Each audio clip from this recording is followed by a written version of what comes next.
시장을 주도하고 있는 주요 이슈들을 토대로 섹터별로 집중 분석을 해보고요. 그리고 또 투자 전략까지 알아보는 시간, 매치포인트 시간입니다. 오늘은 ISS의 이지환 대표와 함께합니다. 안녕하십니까? 안녕하세요. 네, 반갑습니다. 자, 오늘은 2023년 새해 첫 개장일이기 때문에 그래서 또 특별하게 좀 준비를 했습니다. 2023년에 개인 투자자분들이 주목하면 좋을 만한 그런 미국 증시 섹터와 관련 종목에 대해서 분석을 해보려고 하는데요. 첫 번째는 이제 자동차 업종을 한번 얘기를 해보려고 합니다. 사실 지난해 자동차 관련주 뭐 기대감도 충만했습니다만 상당히 어려운 한 해가 됐었죠. 대부분의 종목들이 특히나 또 막판까지 계속 떨어졌어요. 예, 그러다 보니까 전반적으로 좀 안 좋았던 그런 인상을 갖고 이제 2023년을 시작하게 되는데 자동차 섹터 언제쯤 좀 회복될 거라고 보고 계신지요? 올 한 해 이제 굉장히 어렵고요.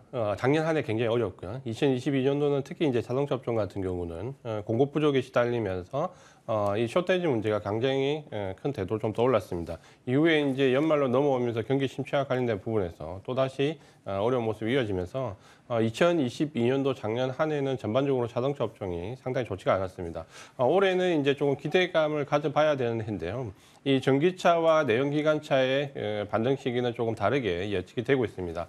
지금 보시는 이제 그래프를 보시면 작년 한 해와 올해 자동차 업종의 성장률을 본다면 작년 한 해 워낙 안 좋았기 때문에 특히 올해 같은 경우는 북미와 유럽을 중심으로 성장이 어느 정도 나타날 걸로 기대는 좀 되고 있습니다. 다만 전기자동차나 내연자동차도 마찬가지이지만 전반적으로 이 자동차는 크게 보면 이미 소비재로 분류가 되기 때문에 경기 침체 영향을 상당히 받을 걸로 예상이 되고 있고요. 전기차 같은 경우는 내년 1분기, 올해 1분기에 어느 정도 저점을 형성할 걸로 기대가 되고 있지만 내연기관차는 금리 인하 시점이 되돌기 전까지는 상당히 좀 어려운 시기를 겪을 수 있다라는 두 가지 관측이 지금은 지배를 좀 하고 있습니다. 전반적으로 2022년도는 자동차 업종이 굉장히 어려웠다면 올해는 상반기에 조금 저점을 다지는 모습에서 중반기 이후에는 어느 정도 성장성이 보장이 되면서 기대를 좀 가질 수 있는 그런 해가 될 것이다. 이렇게 말씀을 드리겠습니다.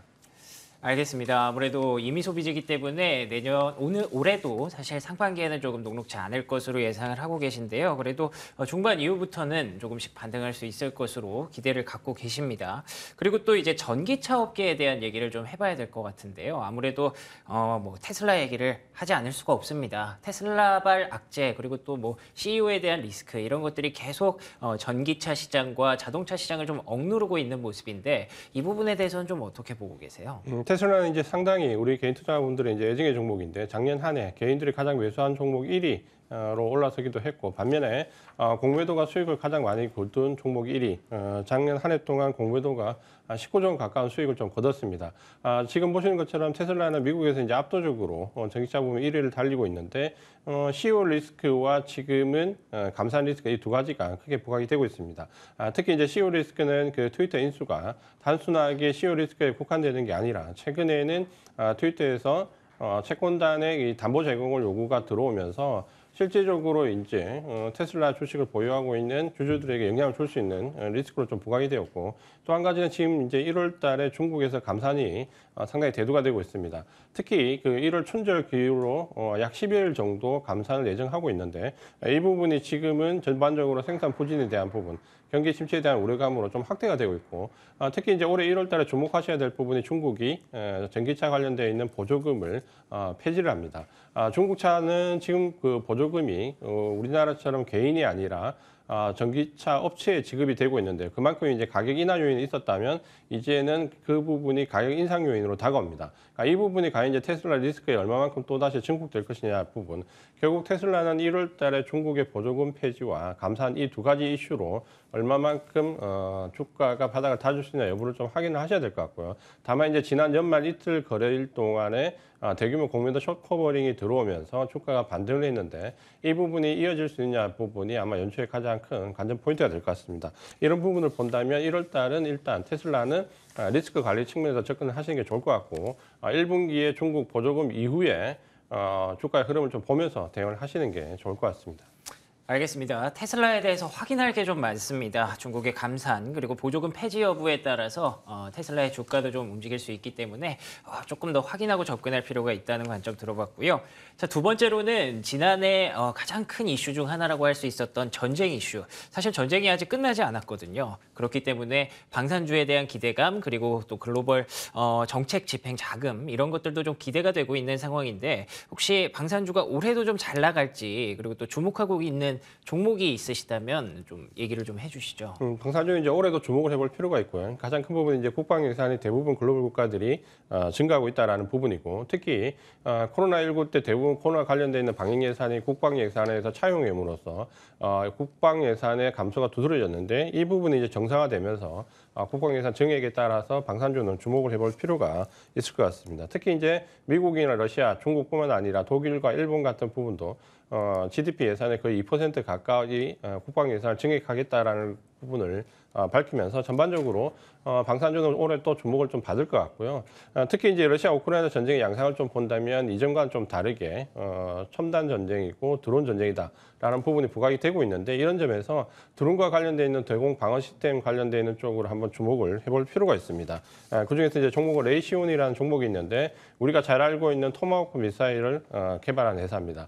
이 회사가 토마호크 미사일을 개발했지만 최근에는 대공 방어 시스템 쪽으로 공을 들이면서 이 부분이 아마 이제 올해 좀 부각이 될 수 있는 모멘텀이 좀 될 것이다라는 기대감을 좀 갖고 있습니다.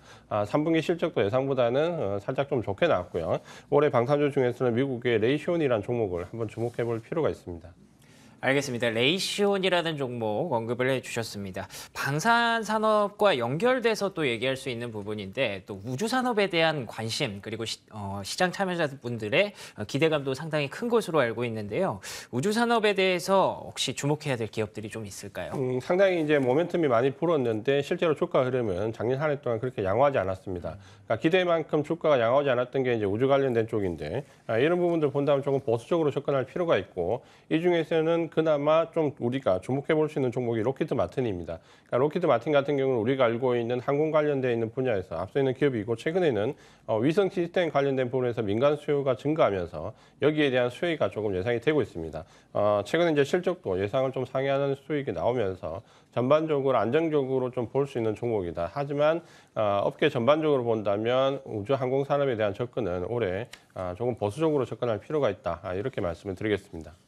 알겠습니다. 우주 산업은 생각보다 조금 더 보수적인 관점 내주셨고요. 자, 마지막으로 금리 인상이 일단 지속할 것으로 예상이 되고 있기 때문에 또 현금을 많이 보유하고 있는 캐시킹 기업들에 대한 관점도 상당히 최근 들어서 관심을 받고 있는데요.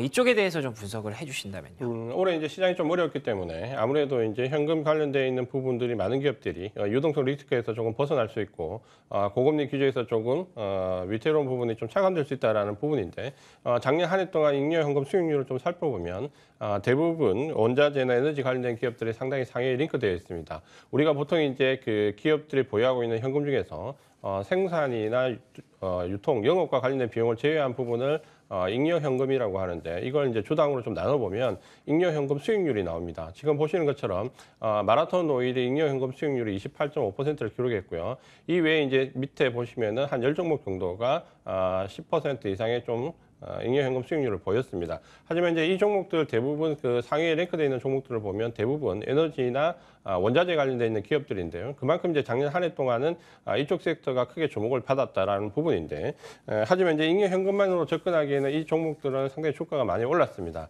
그런 부분에서 이제 원자재나 에너지 관련되는 기업에 좀 접근하기보다는 연매출 대비 현금 보유 비율이 71%가 넘으면서 주가 흐름이 좀 조정을 받은 기업이 있는데, 마이크로소프트입니다.